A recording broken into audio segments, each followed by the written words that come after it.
त्वा गणपतिं मवामहे कविं कवीनानुभवस्रवस्तमम् ज्येष्ठराजं ब्रह्मणां ब्रह्मणस्पद आनशृण्वन्नोतिभिः सीदसादनम् श्रीमहागणाधिपतये नमः। प्रणो देवी सरस्वती वाजेभिर्वाजनीवती धीनाम विद्रियवतु श्रीमहासरस्वत्यै नमः। वक्रतुंड महाकाय कोटि सूर्य समप्रभा निर्विघ्नं कुरु मे देव सकल सर्वकार्येषु सर्वदा। हिंदू सागर ఛానల్ की स्वागतम।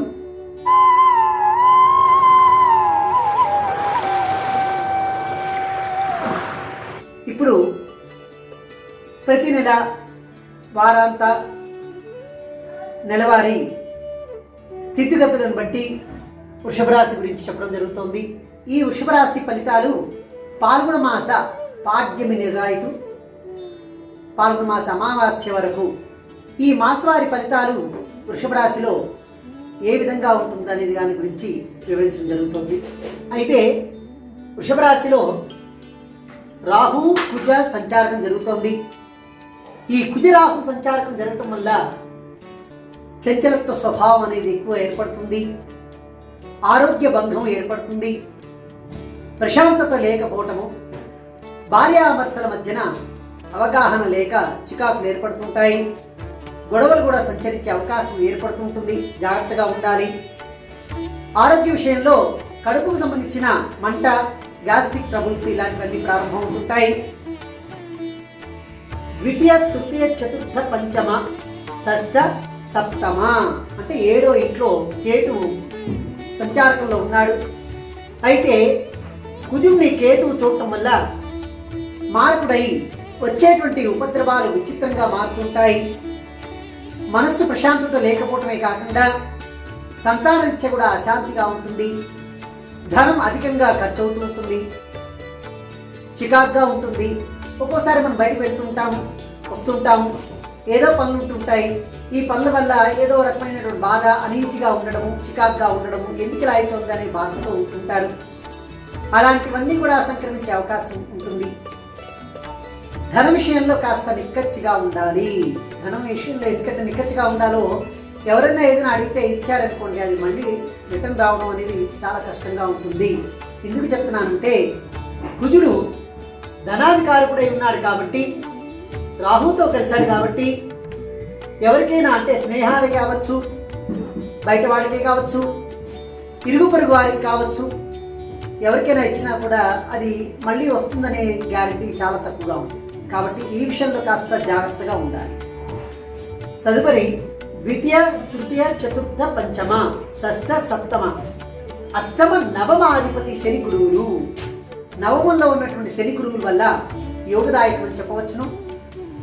శని అనుగ్రహం ఉన్నా కూడా అర్ధాష్టమ శని అంటే ఈ మేష వృషభ రాశి వాళ్ళకు కూడా అర్ధాష్టమంలో శని సంచారం జరుగుతోంది। ఈ శని ఉండడం వల్ల ఏమవుతుందంటే ఆరోగ్య భంగము ఏర్పడుతూ ఉంటుంది, కాస్త వాటి విషయంలో కాస్త జాగ్రత్తగా ఉండాలి। అలాగే గురు శనుల అనుగ్రహం ఉంటుంది కనుక గురు అనుగ్రహం ఉన్నా కూడా ఏ పని చేద్దాం అనుకున్నా కూడా ఆ పనికి వెళ్తారు, కానీ అక్కడ కొద్దిగా సక్సెస్ కాక అనీజీగా అయిపోయి ఏదో కొద్దిగా వెల్తిగా ఉంది, ఎందుకు అవుతోంది నా పరిస్థితి అనే భావనలో బాధగా ఉంటారు। కాస్త ఆ విషయంలో కాస్త జాగ్రత్తగా ఉండాలి। ఎందుకంటే మీకు నవమాధిపతి గురువు, దశమాధిపతి స్థానంలో బుధుడు, రవి, శుక్ర సంచారకము అంటే బుధగ్రహం, రవి, శుక్రుడు యోగప్రదుడై ఉన్నాడు। ఈ రాశి వాళ్ళకి విదేశ గమన యాత్ర అనేది బాగా కలిసి వస్తుంది। అలాగే రవి యోగకారకుడై ఉన్నాడు కాబట్టి కీర్తి ప్రతిష్టలు చాలా బాగుంటాయి। తర్వాత బుధుడు విద్యార్థి అంటే విద్యార్థులకి చదివినా కూడా మందత్వం అనేది కొద్దిగా తగ్గుతుంది, ఎందుకంటే ఇక్కడ కాస్త శని గురువు కలిసి ఉన్నారు కాబట్టి నవమ దశమ ఏకాదశ ద్వాదశ అంటే నవమాధిపతి గురువై ఉన్నాడు కాబట్టి గురువు అనుగ్రహం కలుగుతుంతో పాటు అలాగే దశమంలో ఉన్నటువంటి బుధుడు వల్ల విద్యార్థులకి మేధస్సు పెరుగుతూ ఉంటుంది, అంటే తెలివితేటలు పెరిగి విద్యలో రాణించడం, పరీక్షలో ఉత్తీర్ణత పొందడము ఇలాంటివన్నీ కూడా చక్కగా జరుగుతుంటాయి। అలాగే ఏకాదశంలో చంద్రుడు ఉన్నాడు, కాస్త ఆరోగ్య విషయంలో కాస్త జాగ్రత్తగా ఉండాలి. అంటే కొద్దిగా కళ్ళకి సంబంధించినటువంటి ఇబ్బందులు వస్తుంటాయి, ఆ విషయంలో కాస్త జాగ్రత్తగా ఉండాలి. తర్వాత మనస్కారకుడు చంద్రుడు. మనస్కారకుడు అంటే మనస్సుని పరిపరి విధాలుగా ప్రయాణం చేస్తూ ఉంటాడు. ఎందుకంటే ఒక్కోసారి ఉన్నది లేని ఉన్నట్టు సంచారం జరుగుతూ ఉంటుంది. దానివల్ల ఏదో దాని మీద వ్యామోహంలోకి వెళ్ళిపోయి ఎందుకు ఇలా అయిపోతుంది నా పరిస్థితి అనే భావంలోకి వెళ్ళిపోతుంటారు. కాస్త ఆ విషయంలో జాగ్రత్తగా ఉండాలి. ఈ నెలలో పాల్గొన పౌర్ణమి లగాయతు వ్యాపారులకి లాభదాయకం అని చెప్పవచ్చును. ధనయోగం బాగా ఉంటుంది. కొన్ని వాటికి డబ్బులు ఎక్కువగా ఖర్చు పెట్టాల్సిన అవసరం వస్తుంది. అయినా పెట్టినా దానిలో లాభం మాత్రం తప్పకుండా పొందుతారు. అలాగే విద్యార్థులకి చదివినది ఎక్కడికి వృధా పోదు. వాళ్ళ చదువుకి తగ్గట్టు ఫలితం కూడా మంచిగా లభిస్తుంది. అలాగే సినిమా పరిశ్రమలో చేసేవారే కావచ్చు, వీరందరికీ కూడా ఈ పాల్గొన మాసంలో చాలా బాగుంటుంది. ఎందుకంటే కొత్త ప్రయోగాలు జరగడం జరుగుతుంది, కొత్త సినిమాలు రావడం జరుగుతుంది, కొత్త వేషాలు వచ్చి వాళ్ళు కూడా ఒకటి అనుకుంటే 10 లాభం వచ్చే అవకాశం కూడా ఈ యొక్క పాల్గొన మాసంలో జరుగుతుంది. అంతేకాకుండా రాజకీయ నాయకులకి చాలా బాగుందని చెప్పవచ్చు. ఎందుకంటే రాజకీయ నాయకులు ఎన్నో రకాల ఒత్తిళ్ళు వస్తుంటాయి. వీళ్ళకి వచ్చినా కానీ కాస్త అటు ఇటు జిమ్మికులు చేసేసి దాని ముందుకు సాగుతూ వెళ్ళిపోతుంటారు. కానీ పౌర్ణమి లగాయతు కాస్త ఒడిదొడుకులు వస్తాయి. పాల్గొన మాస పౌర్ణమి లగాయతు ఒడిదొడుకులు వస్తాయి. అధికమైన శ్రమ పడతారు, ధనయోగం ఖర్చు చేస్తారు. కానీ ఒక్కసారి సందర్భంలో అంటే లాభదాయకం అనేది కనబడుతుందంటారు. ₹1 ఖర్చు పెట్టడం వల్ల వారికి అయ్యో నేను ₹1 ఖర్చు పెట్టాను, కనీసం నాకు ₹2 లాభం కూడా రాలేదు అని అనుకుంటారు. ఎందుకంటే పాల్గొన మాసంలో ఉన్నటువంటి కుజుడు ఇక్కడ భూమికారకుడై ఉన్నాడు. భూమికారకుడై కుజుడు ఉన్నాడు కాబట్టి రాశిలోనే ఉన్నాడు కనుక రాశిలోనే ఉన్నటువంటి రాహు వల్ల ఖర్చు పెట్టిస్తాడు. వాళ్ళు అనుకున్నటువంటి ధనం తొందరగా చేతికి అందదు. దానివల్ల కొద్దిగా ఇబ్బందులు వస్తాయి, జాగ్రత్తగా ఉండాలి. అంతేకాకుండా ఈ రాశి కుటుంబంలో ఉన్నటువంటి గ్రహాల యొక్క పరిపాలన వల్ల మనుషులు అంటే ఈ యొక్క వృషభ రాశి వారికి చాలా విచిత్రమైన సంఘటనలు కొన్ని జరిగే అవకాశం ఉంటుంది. ఎందుకంటే ప్రయాణం వల్ల ఒత్తిళ్ళు అవుతుంటాయి. ర్యాష్ డ్రైవింగ్ జరుపుతుంటారు, కారులో బాగా స్పీడ్ వెళ్తుంటారు. పక్కన వాడు కూర్చొని అంటాడు అనమాట, ఏంటి త్వరగా చాలా నిదానంగా వెళ్తున్నావు, చాలా కాస్త స్పీడ్గా పోనీ అంటాడు. సరే అని చెప్పేసి మా వాడు ఏదో చెప్పాడు కదా అని చెప్పి స్పీడ్గా వెళ్ళడం వల్ల ఇబ్బందులు వచ్చి యాక్సిడెంట్లు అయ్యే అవకాశం ఉంటుంది. ఈ యాక్సిడెంట్లు అంటే ప్రమాదాలు వచ్చే అవకాశం ఉంటాయి. చాలా జాగ్రత్తగా ఆచితూచి డ్రైవింగ్ చేయాలి. ఇది మర్చిపోకండి, తప్పకుండా ఆచితూచి డ్రైవింగ్ చేయాలి. అలాగే సింగిల్ అంటే ఈ ద్వితీయ చక్ర వాహనం మీద వెళ్తుంటారు. అంటే మోటార్ సైకిల్ కావచ్చు, స్కూటర్ కావచ్చు, ఇంకేదైనా హోండా కావచ్చు, వీటిల్లో ప్రయాణం చేసేవారు సింగిల్ డ్రైవింగ్ అంటారు. అట్లాగే ఈ 2 వీలర్ బైకుల మీద వెళ్ళే వాళ్ళు కాస్త జాగ్రత్తగా నిదానంగా ప్రయాణం చేయడం చాలా మంచిది. ఎందుకంటే ఆకస్మిక ప్రమాదములు రాహుతో కుజుడు కలిసినాడు కాబట్టి ఈ యొక్క పాల్గొన మాసంలో ఆకస్మిక ప్రమాదం సంక్రమించే అవకాశం ఉంది. అది ముఖ్యంగా మోకాళ్ళ దగ్గరే బాగా తగులుతాయి కనుక జాగ్రత్తగా చూసి డ్రైవింగ్ చేసుకోవడం చాలా మంచిది. కాస్త రక్షక బట్టల వల్ల కొద్దిగా ఈ మాసంలో కొద్దిగా ఇబ్బందులు పడతారు. వీరు కనుక కొత్తగా ఏదైనా ప్రయత్నం చేస్తే అంటే వ్యాపారం కావచ్చు, విదేశ గమనం కావచ్చు, అలాగే నూతన వస్తువులు కొనుక్కోవడంలో కావచ్చు, ఈ పౌర్ణమి తర్వాత చేస్తే చాలా లాభదాయకంగా ఉంటుంది. అంటే పాల్గొన మాస పౌర్ణమి తర్వాత కనుక చేస్తే లాభదాయకంగా ఉంటుందని చెప్పవచ్చును. అలాగే ఈ వృషభ రాశి వారికి మానసిక ఒత్తిడి ఎక్కువ అవుతుంది. సంతానానికి బాలేకపోవటం వల్ల కొద్దిగా ఇబ్బందులు అవుతుంటాయి. కాస్త జాగ్రత్తగా ఉండాలి.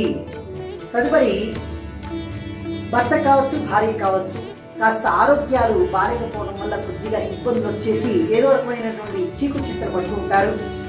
సంతానం కోసం ప్రయత్నం చేసే వారికి కొంతవరకు ఊరట కనిపిస్తుంది. ఈ పాల్గొన మాసంలో అవకాశం ఉంది, కానీ అది పూర్తిగా ఉంటుందని చెప్పలేను. రూపాయిలో 100%. ఎందుకంటే రాహుతో కుజుడు ఉన్నాడు కాబట్టి సంతానం కలగడం చాలా కష్టంగానే ఉంటుంది. సర్పాధిపతి రాహు ఉన్నాడు కనుక ఈ రాహు కేతువుతో కలిసి అంటే సంచారకంలో వచ్చేసరికి కేతువు చూస్తున్నాడు కదా, కేతువు చూసే వల్ల కొద్దిగా సంతానం కలిగినట్టే కలిగి వెంటనే మళ్ళీ విచ్ఛిన్నం అయిపోయే అవకాశం కూడా ఉంటుంది. కాస్త జాగ్రత్తగా ఉండాలి. అలాగే ఈ వృషభ రాశి వారు ఈ యొక్క పాల్గొన మాసంలో శ్రద్ధాభక్తులతో సుబ్రహ్మణ్యేశ్వర స్వామి ఆరాధన చేయటం వల్ల చాలా మంచి జరుగుతుంది. ఏదైనా మీ దగ్గరలో ఉన్నటువంటి సుబ్రహ్మణ్యేశ్వర స్వామి దేవాలయానికి వెళ్ళి కాసిన పాలు దొరుకుతాయి, ఒక హాఫ్ లీటర్ పాలు తీసుకొని వెళ్ళి చక్కగా ఆ యొక్క సుబ్రహ్మణ్యేశ్వర స్వామి దగ్గర పోసి దండం పెట్టుకోండి, స్వామికి ఇవ్వండి. అది కూడా కుదరలేదు పోనీ ఏదైనా దేవాలయానికి వెళ్ళిపోయిన తర్వాత నాగపడిగలు ఉంటాయి, చక్కగా వెళ్ళి మీ పేరు గోత్రం చెప్పుకొని మీ నక్షత్రం తెలిస్తే సంతోషం, నక్షత్రం తెలియకపోతే ఒకవేళ మీ పేరు గోత్రం చెప్పుకొని చక్కగా ఆ యొక్క పాలు హాఫ్ లీటర్ పాలు తీసుకొని ఆ సుబ్రహ్మణ్యేశ్వర స్వామి నాగపడిగలు ఉంటాయి, పడిగలు మీరు పోసేసి నమస్కారం తీసుకోండి. ఓం స్కందాయ నమః అని చెప్పి మనసులో అనుకోవాలి. ఓం స్కందాయ నమః అని మంత్రాన్ని 11 సార్లు చదువుకోండి. మనసులో చదువుకుంటూ చక్కగా ఆ స్వామి మీద పోయేది. ఈ పాల్గొన మాసంలో వచ్చే ఉపద్రవాలన్నీ కూడా అలిగిపోతాయి, ప్రమాదాలు రాకుండా ఆగిపోతాయి, స్వామి అనుగ్రహం తప్పకుండా కలుగుతుంది. అంతేకాదు ఈ యొక్క వృషభ రాశి వారు ఈ పాల్గొన మాసంలో బిస్కెట్ కలర్ కానీ ఎరుపు రంగు కలర్ కానీ ఈ 2 వస్త్రాలు ఏం ధరించినా కూడా శుభ సూచకం కనబడుతుంది. కనుక ఈ వృషభ రాశి వారు పాల్గొన మాసంలో శ్రద్ధాభక్తులతో చక్కగా ఆ సుబ్రహ్మణ్యేశ్వర స్వామిని ఆరాధన చేస్తే అంత శుభము కలుగుతుంది. అంతేకాదు ప్రతి మనిషి కూడా ఆలోచిస్తాడు, అసలు రాశి ఏంటి, జ్యోతిష్యం అంటే ఏంటి అని అనుకుంటుంటాడు. మనకి ప్రాతకాలం ముందు సూర్య చంద్రాదులు కనబడుతుంటారు, అంటే ఉదయం సూర్యుడు, సంధ్యా సమయంలో చంద్రుడు కనబడుతుంటారు. ఈ స్థితిగతులు అంటారు. స్థితిగతులు అంటే సూర్యుడు కనబడటం వల్ల లోకాంతరం అవుతుంది, లోకమంతా కూడా సుభిక్షంగా వెళ్తూ ఉంటుంది, అందరూ కూడా చూస్తుంటారు, ప్రకృతి పులకరిస్తుంది. చంద్రుడి వల్ల మనస్సు ప్రశాంతతై పక్షులే కాదు ప్రకృతి, భూమి, జలచర రాశులన్నీ కూడా ప్రశాంతత కోరుకుంటాయట. అలాగే ఏదైతే సూర్య చంద్రాదులు గమనం గడుస్తుందో అట్లాగే ఈ జ్యోతిష్యంలో కూడా ఈ యొక్క 12 రాశులలో ఉన్నటువంటి గ్రహాలు, నక్షత్రాలు 27 నక్షత్రాలు, 9 గ్రహాలు సంచారం జరుగుతుంది. ఏవైతే తిరుగుతుంటాయో మనిషి మనుగడను కూడా అదే విధంగా తిప్పుతూ ఉంటాయి. మనిషి మనుగడ అంటే మనం పొద్దున్న లేస్తున్నాం, కాలకృత్యాలు తీర్చుకుంటాం, చక్కగా కాఫీ టీ తాగుతాం, టిఫిన్ తింటాం, వ్యాపారం అనుకోవచ్చు, ఉద్యోగం కావచ్చు, ఇంకో ఏదో పని, వ్యవసాయం కావచ్చు, ఇలా వెళ్ళిపోతుంటాం, మళ్ళీ చేసుకుంటాం, మళ్ళీ తిరిగి యథావిధంగా మళ్ళీ ఇంటికి వచ్చేస్తుంటాం. అంటే వెళ్ళిన మనిషి మళ్ళీ గృహానికి చేరాల్సిందే. పక్షిలాగా పక్షి ఎగురుతూ తన కోసం వేట అంతా తిరుగుతుంది, తిరిగి తన మళ్ళీ గూడుకు చేరుతుంది. అట్లాగే ఈ గ్రహాలన్నీ కూడా తిరుగుతూ మన కర్మలను బట్టి, మన స్థితిగతులను బట్టి, మన యోగాన్ని బట్టి ఇవన్నీ కూడా నడిపిస్తూ మన జీవనాన్ని నడిపించేదే ఈ యొక్క జ్యోతిష్యము. కనుక ఎవరైతే ఈ జ్యోతిష్యాన్ని నమ్ముతూ చూస్తారో వాళ్ళకి చాలా యోగం అని చెప్పవచ్చును. కనుక అందరూ కూడా మనస్ఫూర్తిగా గ్రహించి చక్కగా ఈ జ్యోతిష్యాన్ని నమ్మాలి. ఎందుకంటే మనం నమ్మితేనే లోకోత్తరం అవుతుంది, లోకోత్తరం అయితేనే అందరూ కూడా సుఖశాంతులతో ఉంటారు. కనుక అందరూ కూడా శ్రద్ధాభక్తులతో చక్కగా ఈ యొక్క శుభరాశి వారు సుబ్రహ్మణ్యేశ్వర స్వామికి చక్కగా ఆరాధన చేసుకోండి. దానివల్ల కూడా ఈ యొక్క పాల్గొన మాసం అంతా కూడా శుభం జరుగుతుందని ఆశిస్తాను. సర్వేజన సుఖినో భవంతు, సమస్త సన్మంగళాని భవంతు. స్వస్తి.